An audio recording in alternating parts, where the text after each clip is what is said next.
Почитувани представници на медиумите, полицијата како институција задолжена за безбедноста на граѓаните и општеството има една од најважните улоги во државата и заедницата. Таа го гарантира редот, мирот, безбедноста и владењето на законите. Таа работи на сузбивање на криминалот и води безкомпромисна борба со сите криминогени појави во општеството, го заштитува уставниот поредок и почитувањето на основните права и слободи за граѓаните и секако обезбедува граѓански услови и постојано презема превентивни мерки за зголемување на сигурноста на граѓаните.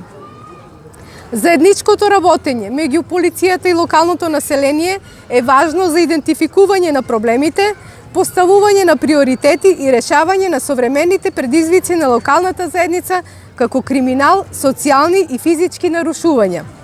Затоа, нашата стратегија како Министерство за внатрешни работи и полиција е со проактивен пристап кон проблемите на заедницата, нивно идентификување и анализа и коренито решавање да влијаеме за долгорочно намалување на тие проблеми.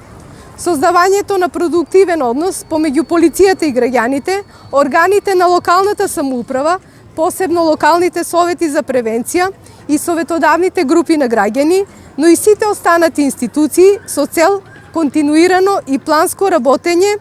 на спречување на криминалитетот и останатите потенцијални опасности за граѓаните, овозможува заедничка одговорност кон решавање на проблемите.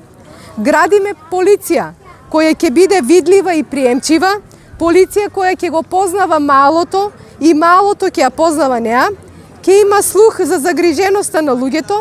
полиција која ќе одговори на потребите на заедницата, ќе ги ангажира и мобилизира граѓанските групи и ќе биде отчетна и транспарентна во своите активности. Почитувани, довербата, кредибилитетот и легитимитетот како главни цели на институцијата секако треба да бидат постигнати преку имплементацијата на прецизни механизми за контрола врз полицијата. Така да било секој граѓанин кој смета дека полициски службеник не постапил според професионалните стандарди, ги надминал своите овластувања или муускратил некое со закон за гарантирано право, може да поднесе жалба или представка до одделот за внатрешна контрола, криминални истраги и професионални стандарди на Министерството за внатрешни работи.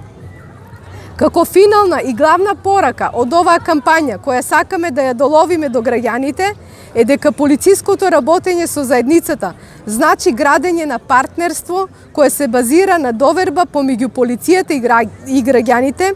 Планската соработка придонесува за спречување на криминалот, а резултатот е зголемена безбедност и подобар квалитет на живење. Ние како полиција не почнавме од денеска да работиме според потребите на граѓаните, туку преку бројни превентивни активности, изминатиот период на подрачјето, имавме и ќе продолжиме со бројни превентивни активности, како на пример сигурноста и безбедноста на граѓаните наша обврска, вози одговорно, стави појас, безбедноста на децата во сообраќајот и бројни други превентивни активности. Сакам да споделам информација дека на подрачјето на одделението за внатрешни работи Берово, изминативе 3 месеци, односно од почетокот на годинава, заклучно со март, во врска со недозволената трговија со дрога, од страна на полициски службеници, по преземени мерки активности, лишени се од слобода 7 лица. Извршени се вкупно 10 претреси на 10 локации и одземени се најразлични видови на дрога. Во делот на имотните деликти, посебен акцент е ставен на тешките кражби и кражби,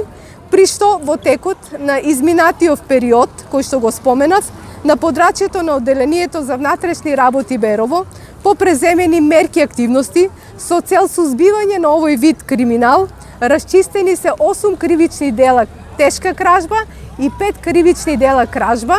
за кои поднесени се кривични пријави до надлежното јавно обвинителство. Во делот на безбедноста на сообраќајот на патиштата, на подрачјето на одделението за внатрешни работи Берово,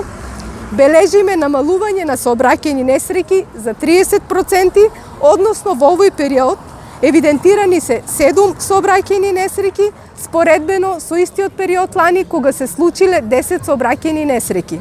Во делот на нарушувањето на јавниот ред и мир, исто така бележиме намалување за 35%, така што изминатиот период годинава,